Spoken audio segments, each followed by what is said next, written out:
2023년 11월 19일 주일 예배를 하나님께 드리겠습니다. 함께 기도하시겠습니다. 사랑의 아버지 하나님, 하나님께서 또 이렇게 귀한 날을 허락하시고 하나님 말씀을 듣기 허락하신 것 감사합니다.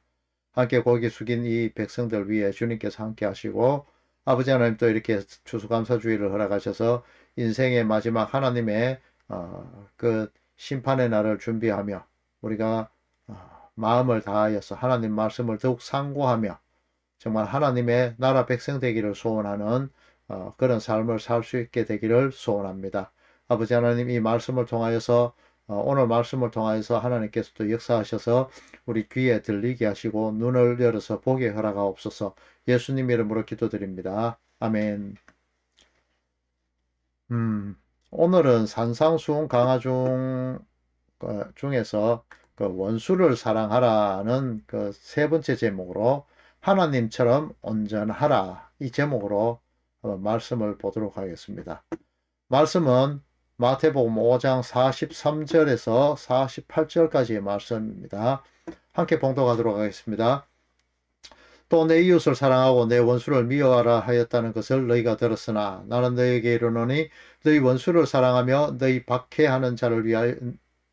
박해하는 자를 위하여 기도하라. 이같이 한즉 하늘에 계신 너희 아버지의 아들이 되리니 이는 하나님이 그 해를 악인과 선인에게 비추시며 비를 의로운 자와 불의한 자에게 내려주심이라. 너희가 너희를 사랑하는 자를 사랑하면 무슨 상이 있으리요? 세리도 이같이 아니하느냐?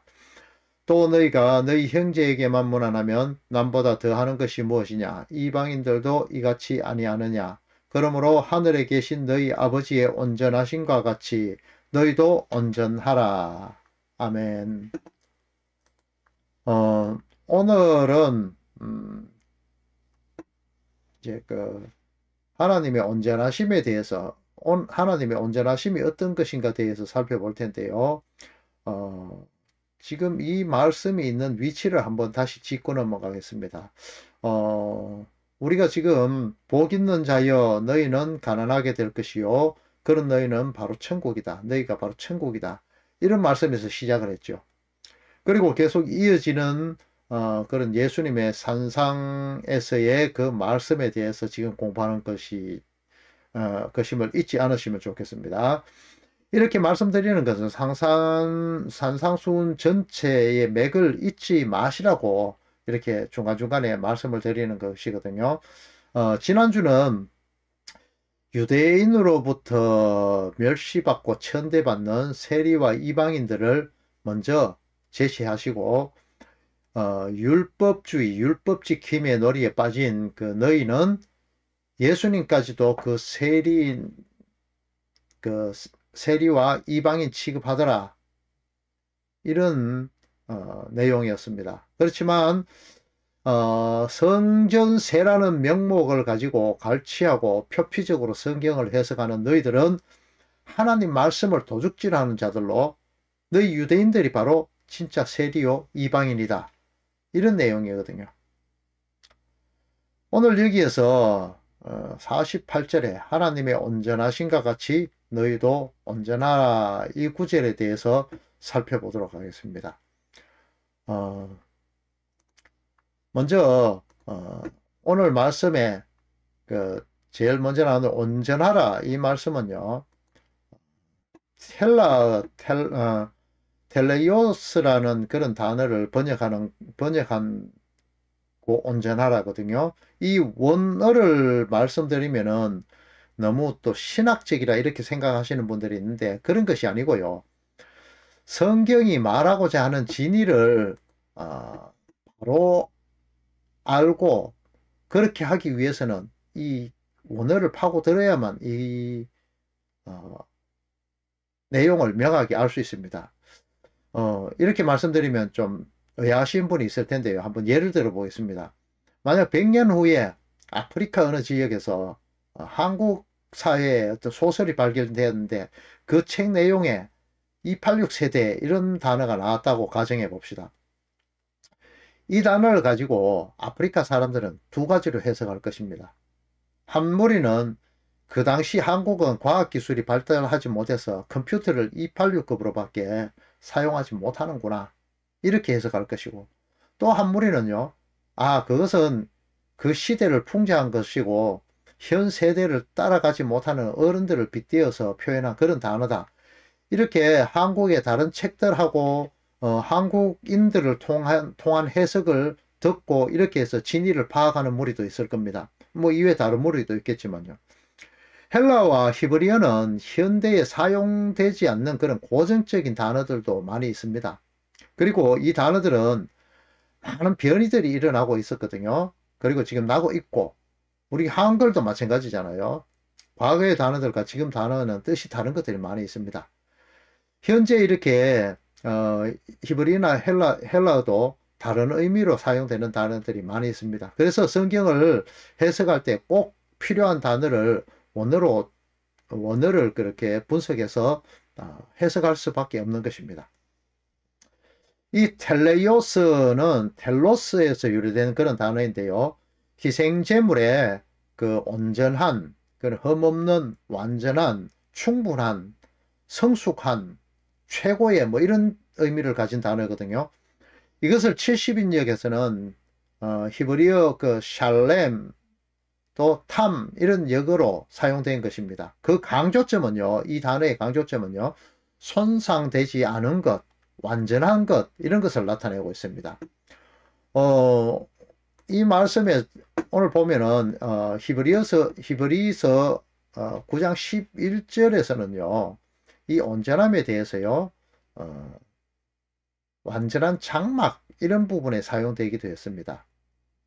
또 요한일서 4장 18절에도 이 단어가 사용되고 있는데요. 표피적으로 나타난 그 성경상의 뜻들은 도덕적, 윤리적 완전함, 완전한 행위를 나타내고 있습니다. 하지만 이 단어는 온전한 하나님의 불변하심, 이런 것 같은 하나님의 속성을 나타내는 단어이거든요. 또한 이 단어는 목표의 완성과 실현이라는 그 종말적 개념과 연관되어지기도 합니다. 그래서 이 단어는 가장 완전한 의미에서 하나님 나라에만 하나님과 그리스도에게만 적용될 수 있는 그런 단어이기도 합니다. 오늘 본문을 잘 이해하기 위해서 오늘은 그 단 한 절인데요. 다른 구절을 끌고 와서 한번 이 단어를 단어의 뜻을 바로 해석해 보도록 하겠습니다. 이 구절의 뜻을요. 누가복음 10장 25절부터 37절까지의 말씀입니다. 말씀이 좀 길지만은 함께 봉독해 보도록 하겠습니다. 어떤 율법 교사가 일어나 예수를 시험하여 이르되 선생님 내가 무엇을 하여야 영생을 얻으리까? 예수께서 이르시되 율법에 무엇이라 기록되었으며 네가 어떻게 읽느냐? 대답하여 이르되 네 마음을 다하고 목숨을 다하며 힘을 다하며 뜻을 다하여 주 너희 하나님을 사랑하고 또한 네 이웃을 네 자신같이 사랑하라 하였나이다. 예수께서 이르시되 네 대답이 옳도다. 이를 행하라. 그러면 살리라 하시니 그 사람이 자기를 옳게 보이려고 예수께 여짜오되 그러면 내 이웃이 누구니까? 예수께서 대답하여 이르시되 어떤 사람이 예루살렘에서 여리고로 내려가다가 강도를 만남에 강도들이 그 옷을 벗기고 때려 거의 죽은 것을 버리고 갔더라. 마침 한 제사장이 그 길로 내려가다가 그를 보고 피하여 지나가고 또 이와 같이 한 레인도 그곳에 이르러 그를 보고 피하여 가되 어떤 사마리아 사람은 여행하는 중 거기에 이르러 그를 보고 불쌍히 여겨 가까이 가서 기름과 포도주를 그 상처에 붓고 싸매며 자기 짐승에 태워 주막으로 데리고 가서 돌보아 주니라. 그 이튿날 그가 주막 주인에게 데나리온 2를 내어주며 이르되 이 사람을 돌보아 주라. 비용이 더 들면 내가 돌아올 때 갚으리라 하였으니 내 생각에는 이 세 사람 중에 누가 강도 만난 자의 이웃이 되겠느냐? 이르되 자비를 베푼 자니이다. 예수께서 이르시되 가서 너도 이와 같이 하라 하시니라. 아멘. 여기서 율법 교사가 던진 질문은요. 어떤 일을 행하여야 내가 영생을 얻을 것인가에 대한 겁니다. 완전할 수 있는 것에 대한 그, 그 완전의 도달을 어떻게 하면 할 수 있느냐에 대한 그런 질문인 것이죠. 이에 대해서 예수님은요, 너는 성경에 기록된 것을 어떻게 인식하고 읽느냐, 이렇게 반문하십니다. 이 구절은요, 어떻게 읽느냐라는 말은 어떻게 인식하고 읽느냐, 이런 뜻이거든요. 어떻게 읽느냐라는 단어는 아나기노스코라는 그런 단어인데요. 이것은 아나라는 단어하고 기노스코의 합성어입니다. 이 아나는 뭐뭐 사이에서 뭐뭐 사이에 또 반복해서 다시 이런 뜻을 가지고 있거든요. 그 다음에 기노스코는 여러분들이 많이 들어서 아실 겁니다. 알다, 인식하다 이런 단어인데 히브리어 그 야다의 역어이거든요. 이 야다라는 단어는 부부 간의 그 관계에 적용되는 말입니다. 부부가 서로를 알듯이 충분히 인식하고 안다 이런 뜻이거든요. 그래서 이 아나기노스코라는 단어를 사용하신 예수님의 의도는요. 너는 성경을 충분히 이해하고 그 뜻을 알고 읽었느냐? 겉으로 드러난 표피적인 율법으로만 읽지 않았니? 이런 그런 반문이 되는 겁니다. 고대 사람 중에서 제사장이나 율법학자들 외에는 그 성경 그러니까 글을 읽을 줄 아는 사람들이 거의 없었습니다. 그래서 제사 때나 회당에서는 제사장이나 율법학자들이 모세오경이나 그런 다른 선지서들, 시가서를 이렇게 읽어주곤 했습니다. 예수님이 던진 그런 반문은 네가 그 성경을 어떻게 읽고 이해하고 읽었니? 이런 말이거든요. 그리고 제대로 알고 그 뜻을 알고 읽어야만 산다. 그리고 그 제대로 알고 읽은 그것을 그대로 이웃에게 흘려주는 그런 행위를 하는 것이 온전해지는 방법이다라고 이렇게 영생 완전해지는 거야 이렇게 그 방법을 제시하고 있습니다.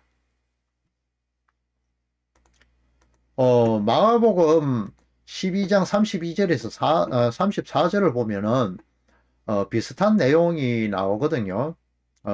근데 그 서기관의 답변을 통해서 제대로 성경을 보고 있고 제대로 그 뜻을 알고 읽는 자에 대한 부분을 보여주기도 합니다.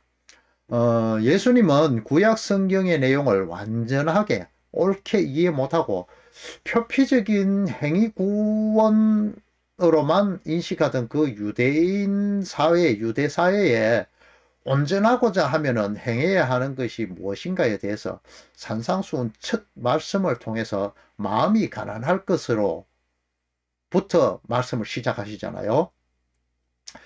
마태복음 19장 16절에서 22절, 그 다음에 누가복음을 보면은 그 PPT를 띄워놨습니다. 한번 보시기 바랍니다. 이 내용에 보면요, 부자 청년이 와서 어떤 부자 청년의 질문이 있습니다. 어떤 선한 행위를 해야 영생을 얻느냐에 대한 그런 질문을 던지죠. 이 청년은요, 말씀의 정통에 있고 그것을 다 지켰고 예수님의 질문을 지켰다고 그렇게 예수님의 질문에 대답하지만 예수님이 네가 온전하고자 한다면 네 소유인 그 잘 지켜온 말씀을 그 말씀의 진리를 이웃에게 흘려주라고 말씀이 없는 가난한 자에게 너를 팔아서 그 나눠주라 이렇게 말씀하신 거거든요. 그런데 예수님의 그 네 소유한 것이라는 그 말씀에 대해서 부자 청년의 그 마음에서는요, 자신이 정말 가지고 있는 하나님의 말씀은 그 마음의 지하창고에 그냥 처박아 놔버리죠. 그리고는 스스로 인지할 수 없었습니다.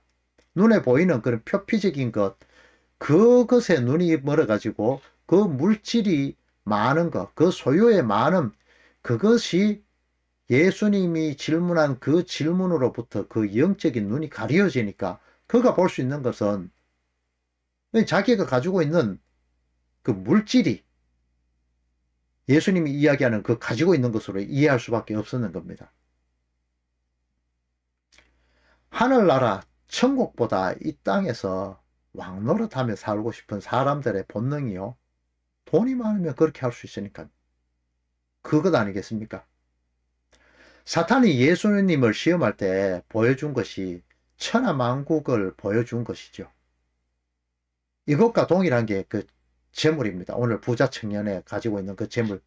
그래서 예수님은 이 말씀에 이어서 하나님과 재물을 겸하여 섬길 수 없다고 하시고, 그 재물에 눈먼 사람은 낙타가 바늘 귀 문을 통과하는 것보다가 천국에 들어가기가 어렵다, 이렇게 이야기하시는 겁니다.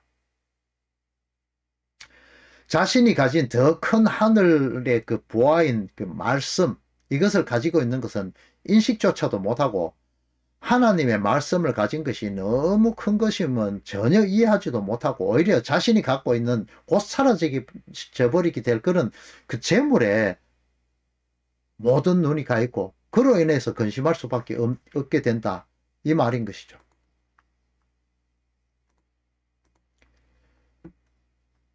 그래서 사도행전 5장 41절을 보면요, 세 번역으로 제가 한 번역을 해봤습니다. 사도들은 예수의 이름 때문에 모욕을 당할 수 있는 자격을 얻게 된 것을 기뻐하면서 공회에서 물러나왔다, 이렇게 기록하죠. 예수님을 만나 충분한 하나님의 말씀을 받은 제자들은 이들과 정반대의 모습을 보여주죠. 이들이 소유한 그 소유는 바로 복음이라는 것을 인식한 것이죠. 그리고 천국입니다. 그게 또 영생인 것이죠. 이 하나님의, 예수님의 제자들은 이것들을 바로 볼 수 있는 눈들이 열렸다는 거죠. 그래서 배와 그물을 다 버릴 수 있는 것이죠. 세상이 볼 때 바로 이런 사람들은 미친놈들이잖아요. 성도는 바로 이 복음에, 그리스도에 미친 자들이 되어야 된다는 말입니다. 누가복음 10장으로 돌아가서요, 율법, 그러니까 모세오경에 무엇이 쓰여 있고 그것을 어떤 것으로 이해하고 읽었니라는 예수님의 질문에 그 율법 교사는 마음을 다하며 목숨을 다하며 힘을 다하며 하나님을 사랑하고 네 이웃을 네 자신과 같이 사랑하라 라고 쓰여 있다고, 이렇게 읽었다고 자신은 자신이 알고 있는 부분을 이야기하죠. 그런데요, 이 성경엔요, 분명히 여기 보면 네 마음을 다하고 목숨을 다하고 힘을 다하여서 하나님을 사랑하라 했잖아요. 근데 여기서 참 중요한 것이 있습니다.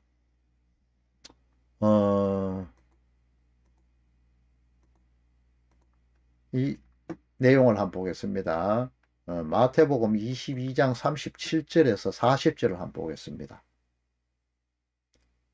예수께서 이르시되 네 마음을 다하고 목숨을 다하고 뜻을 다하여 너희 하나님을 사랑하라 하셨으니 이것이 크고 첫째 되는 계명이요 둘째도 이와 같으니 네 이웃을 네 자신과 같이 사랑하라 하셨으니 이 두 계명이 율법과 선지자의 광명이니라. 강령이니라. 여러분, 조금 전에 보였던 그 율법사가 말하였던, 고백했던 그 내용과 조금 차이가 있는 것이 보여지십니까? 율법사는 네 목숨을 다하고 뜻을 다하고 마음을 다하여서 하나님을 사랑하라, 그 다음에 네 이웃을 네 몸과 같이 사랑하라는 것에 대해서 이야기를 했잖아요.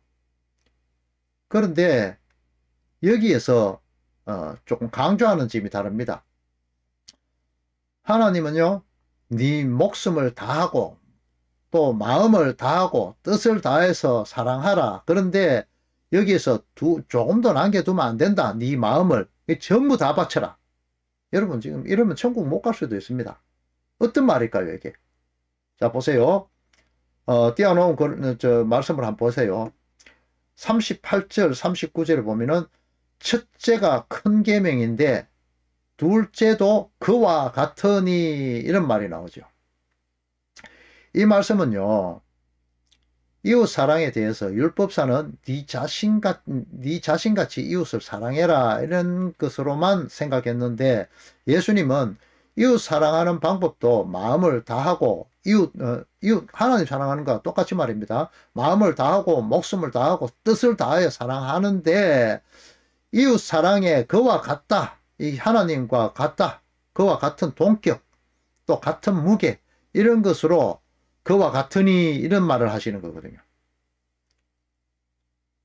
바로 성경에서 보면은 예수님이 한 번씩 이야기하죠. 너희가 오해했구나 이런 말이 나오죠. 너희가 잘못 알고 있구나 오해했구나 이 말씀입니다.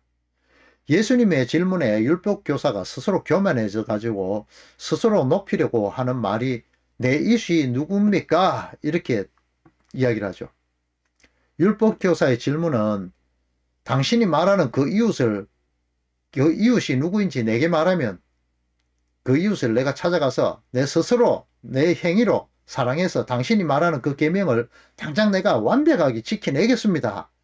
이런 그 지극히 인본주의적인 그런 발상에서 내뱉는 스스로 지킬 수 있다는 그런 지극히 교만한 모습을 보여주는 그런 모습입니다. 그 의도를 아신 예수님이 자비를 베푼 사마리아 사람의 그 예화를 가져오시죠. 이 장면에서 등장인물은 순서대로 강도 맞는 사람이 있고 그 다음 제사장, 레위인, 사마리아인 이렇잖아요. 먼저 제사장은요. 백성의 죄를 대속하기 위하여 짐승의 피를 가지고 하나님 앞에 서는 그런 거룩한 제사장. 물론 예수님을 예표하는 것이지만요. 이 레위인 역시도 구별된 자를 말하거든요. 그들은 부정한 것을 절대 만지면 안 됩니다. 하나님의 정결 예식을 행하는 자들이고 또 부정한 것과 접촉을 하면 안 됩니다. 부정하게 됩니다. 그런 이유로 그들은 강도 만나 죽은 자로 보이는 그 시체와 같은 사람을 피해갈 수밖에 없었던 겁니다. 시체를 만지면은 부정한 자가 되니까 말이죠. 그들은 율법을 정확하게 지켜낸 겁니다. 아주 성경대로 살았다는 거죠. 지금 현재 저와 여러분들이 그렇게 행하고 있잖아요. 성경 말씀대로 살아야지. 이대로 살아야 되지. 이것만 보고 있잖아요. 똑같습니다.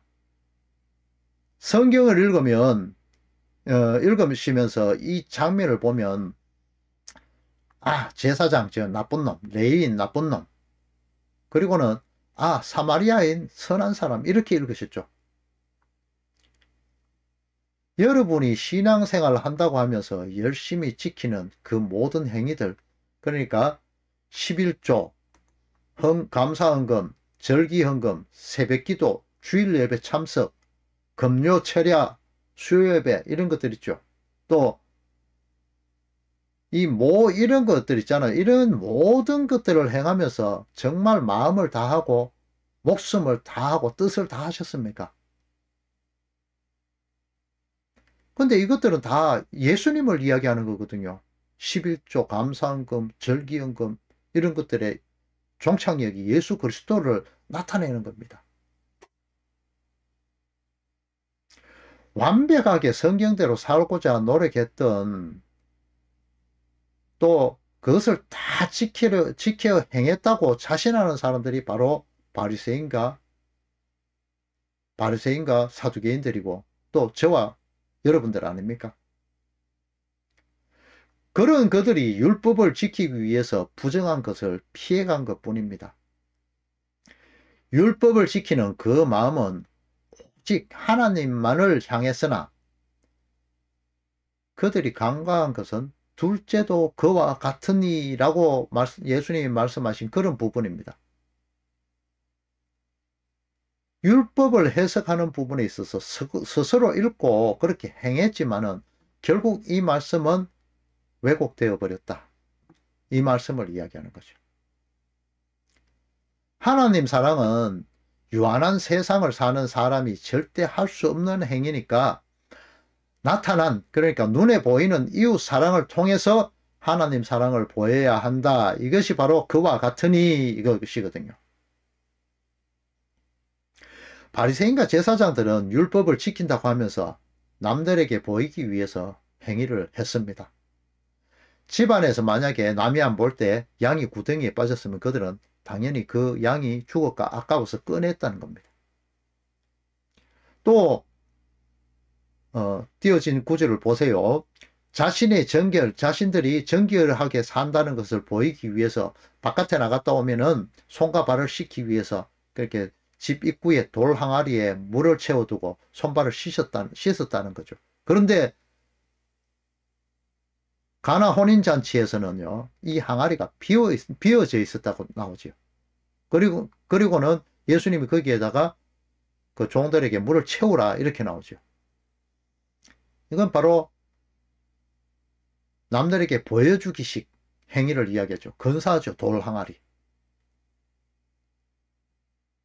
사마리아인의 비유를 통해서 이웃사랑은 이런 것이라는 것을 보여주신 겁니다.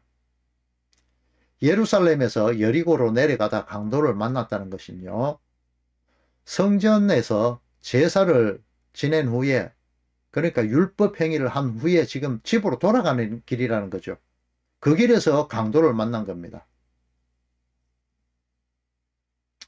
당시 유대인들은요, 어떠한 상황이 닥쳐도 절대 사마리아인들의 도움은 받지 않았습니다.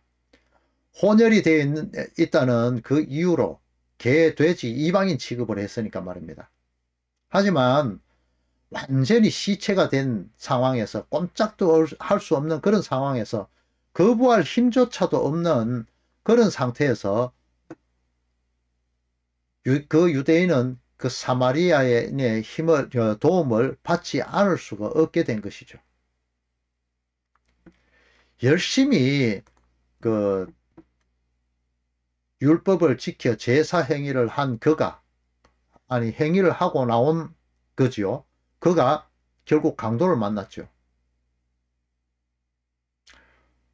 이 부분에 대해서 나중에 또 자세히 한번 다룰 부분이긴 하지만은 그 제사 지낼 때 그 행위 자체가 강도라고 그렇게 의미할 수 있거든요. 이런 거에 대해서 진정한 이웃은 그들이 그토록 저주하고 멸시했던 사마리아인이었죠. 선한 사마리아인으로 성육신하신 예수님, 그러니까 진정한 이웃으로 오신 예수님을 말하는 것입니다.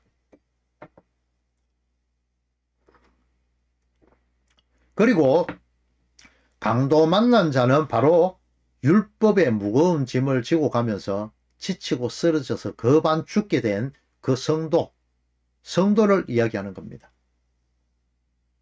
이렇게 행해라, 저렇게 행해라, 이것도 하고 저것도 해야 하나님이 축복한다면서 성경 말씀을 빙자해서 도둑질하고 그 말씀으로 교회에서 가르치는 그 무당들, 그들을 통해서 매맞고 있는 것 다 빼앗기고 거반 죽게 된 성도들을 사마리아인으로 오신 예수님은 기름과 포도주로 그 상처에 붓고 싸매어 주시죠.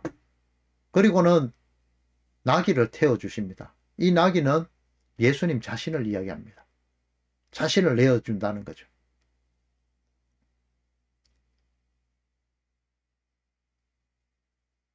우리는 이를 통해서 우리가 지고 있는 율법의 무거운 짐을 내려놓고 예수 그리스도의 은혜의 가벼운 짐을 지게 되는 거거든요.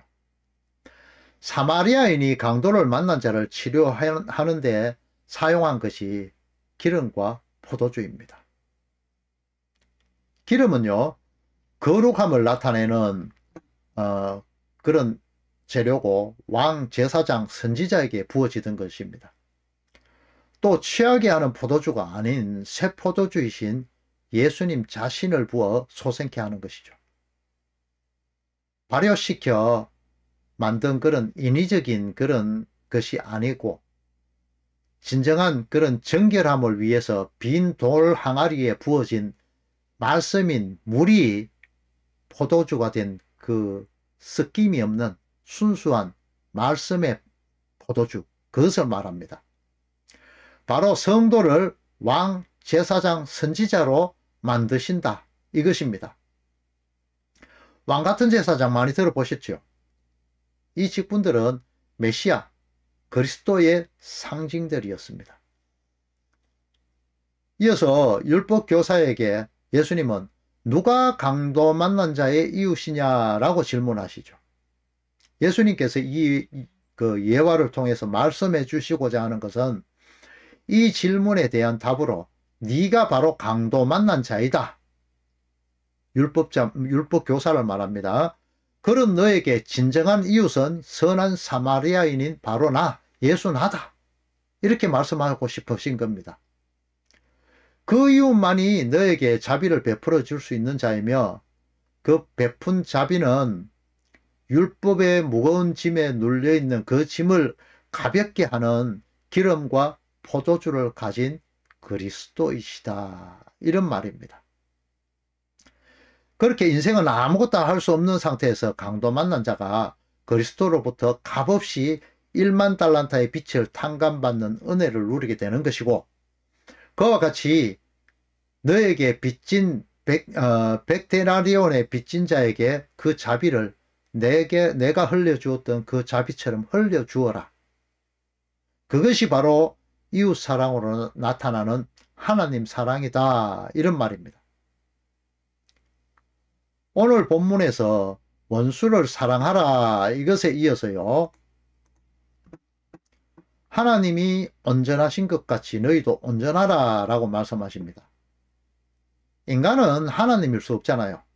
어떻게 인간의 노력의 방법으로 어떤 방법으로 하더라도 인간은 온전해질 수는 없습니다.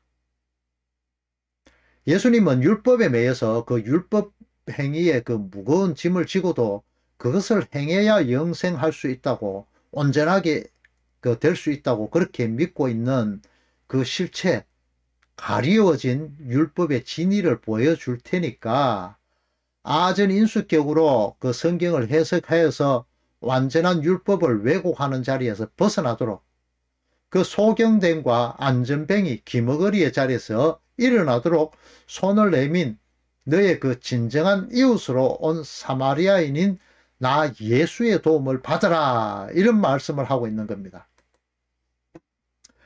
레위기 19장 13절에서 18절 말씀에는요, 구약의 율법으로 주어진 것이지만은 그것의 진정한 그 의미는 이웃 사랑에 대한 그 의미가 나타나는데요. 그것이 바로 하나님 사랑이라는 것을 명령해 놓았음에도 선악과를 먹은 그 인간의 본성, 그것 때문에요, 그대로 하나님의 말씀을 우리는 여전히 왜곡 변개하기 바쁘죠. 그와 같이 이 율법교사는 내 이웃을 사랑하고 내 원수를 미워하라 라고 그렇게 변개시켜 왔다는 것을 이야기하고 있습니다. 예수님께서 말씀하시는 온전함은 스스로 부정한 자, 강도 만난 자임을 인식하고 돌아서서 선한 사마리아인인 이웃인 예수의 도움을 받는 자리로 은혜 베풀어 주시는 그 자리에 들어가라는 것이다 라고 율법을 다시 해석해 주고 계시는 것이거든요. 그리고는 예수 그리스도와 연합한 자들인 지체인 이웃들에게 율법의 그 무거운 짐에서 허덕이는 그들에게 더 무거운 짐을 지게 하지 말고 네가 사마리아인에게 받은 그 자비를 그들에게 그대로 흘려주어라. 자유를 주는 은혜의 그 복음을 흘려주어라. 그것이 바로 성도의 자리이고 구원의 자리이고 영생의 자리라고 말씀해 주시는 겁니다. 율법 지킴의 그 행위로 인해서 구원을 얻고자 하는 그 제사장과 레위인처럼 율법의 참된 의미로부터 기머거리 소경이 되지 말고 참된 선한 이웃인 예수님, 복음을 발견하라는 것입니다. 이 율법으로는 죄를 깨닫는다고 하지만은 그 율법에서 참사랑, 하나님을 발견한다면 그것이 바로 영생이고 율법의 완성이며 바로 너의 온전을 이루는 것이야를 이렇게 이야기하고 있는 겁니다. 그래서 바울은 로마서 13장 8절에서 10절을 통해서 율법을 지켜야 하는 그 빚을 지지 말고 예수님이 십자가를 통해서 흘려주신 사랑의 빚만 지라고 말씀하시고, 또 그 사랑의 빛으로 인해서 율법의 무거운 짐 안으로 들어가는 악을 행하지 않게 되는데, 그것이 바로 율법의 완성이고 성도의 온전함을 이루게 되는 것이라고 다시 한번 말씀을 통해서 일깨워 주고 있는 겁니다. 죽음에 이르는 율법에서 벗어나 생명의 율법에 이르게 된 성도는 어두운 율법의 행위에 매여서 행하지 않게 되고 예수님이라는 빛 안에 거하게 됩니다. 성도는 그 빛을 이웃에게 흘려주어야 합니다. 그 빛을 비추는 방법은 율법 지킴을 주장하는 율법주의가 아니고, 내가 성경, 그러니까 율법을 자의로 해석하는 그 아담의 자리에서 벗어나야 하는 것을 말하고, 또 내 마음의 그 프리즘을 통해서 내가 마음대로 해석하는 그런 프리즘 말이죠.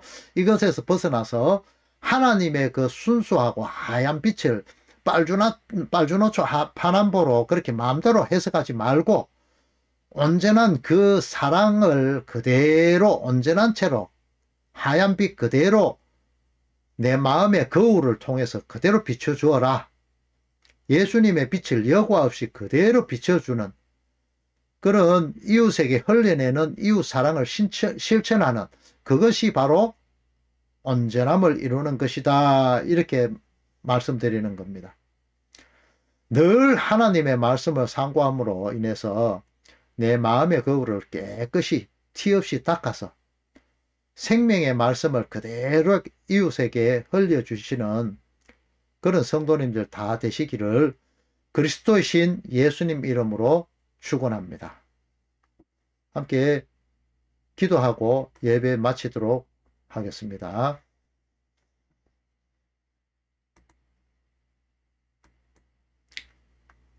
기도하시겠습니다.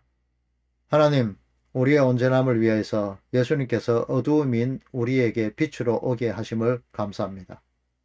우리는 세상으로부터 율법으로부터 강도 만난 자임을 고백합니다. 예수님을 나의 진정한 이웃으로 맞이합니다. 하나님과 하나 되는 천국됨을 소망합니다. 우리의 삶을 통하여서 하나님의 온전하심을 우리의 것이 아닌 하나님의 것 그대로 예수님으로부터 값없이 받은 그대로 말씀을 갈구하는 자들에게 그 말씀을 흘려주는 하나님의 온전한 성도들이 될 수 있도록 허락해 주옵소서. 그리스도의 신 예수 이름으로 기도 올리옵나이다. 아멘.